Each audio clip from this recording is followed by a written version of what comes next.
I remember my parents telling me that immediately after I was born, they evacuated all the people in the small town called Boypad, which is now, before it used to be Ochito, we call it like a deep river city.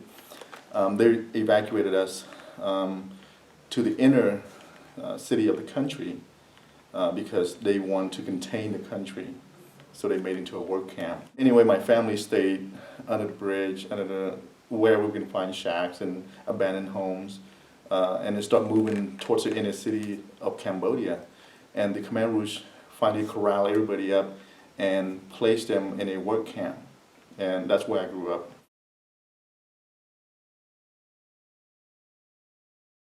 I remember we were staying in a abandoned warehouse. And at that time I was about 4. And in the middle of the night, our family heard some shootings, and I was awakened by that shooting sound, bombing and people screaming. So we ran down the second level of the abandoned warehouse to a trench. And my dad and my dad was counting heads, see how many kids he brought down. Yeah. So he's counting, and he pushed. I remember I look up and I see all the tracer flying just above our head. And my dad said, "Hey, put your head down because you can get shot." So after he count all the children's head, he's missing one. It's my older sister.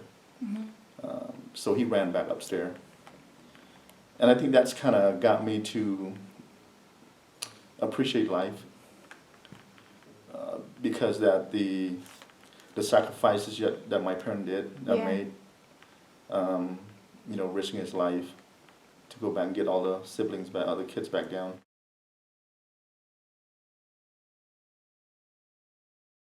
I believe about maybe 1978, 79, we reached the border of Thailand and Cambodia. And I recall seeing the United Nations sign, the baby blue sky UN sign with the little man thing on the side. And I was about 3 or 4 years old. They give us food portions, based on the number of people in the family. I recall from 79 to about 85, there were some issues at the camp also. We have, robberies and murders and rape and there's no policing. I spent about 7 years at a refugee camp. I came to the United States in November 1985.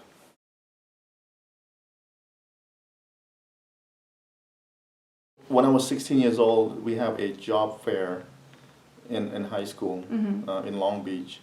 And one of the booths that I went to was the fire department, Long Beach Search and Rescue. I was exposed to law enforcement officers, firefighters. And in one of the quote that I remember from somebody who was telling me, saying that, for so many years you've been on the receiving end. And why not become somebody who can be on the giving end? So I want to do something where I can give back to the community. And I know that there's other jobs in this community that we can do to give back to the community. But I think law enforcement is one of the most respected career and also noble career, especially in our Asian country and Asian culture.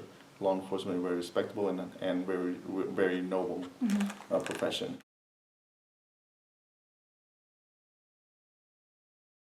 Last year, my parents somewhat kind of begged me to go. Hey, I'm getting old now. Can you help me to Cambodia? And I said, okay, well, let's do it because I hate flying. I don't want to go and live in a shack and stuff because I've been there already. Yeah. So when I got there, my perspective of the visits, it wasn't the same as I thought it was.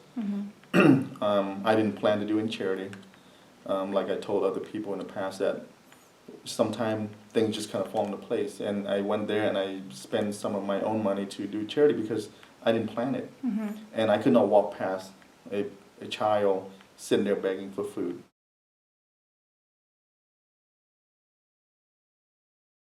When I was over in Cambodia last year, my parents took me to some secluded villages where his brother lives. I took the initiative to go kind of walk around and talk to people. What are the things that you guys wanted most? And I've seen some drought issues.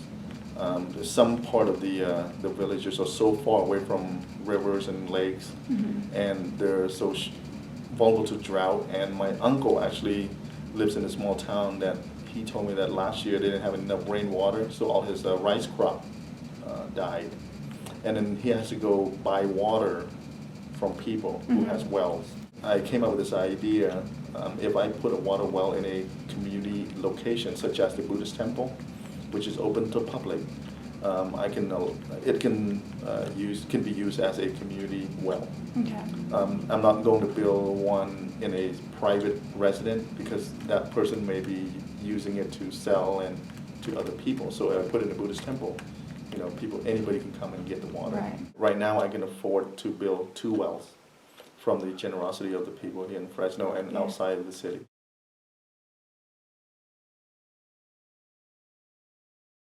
It is up to us to help those in need.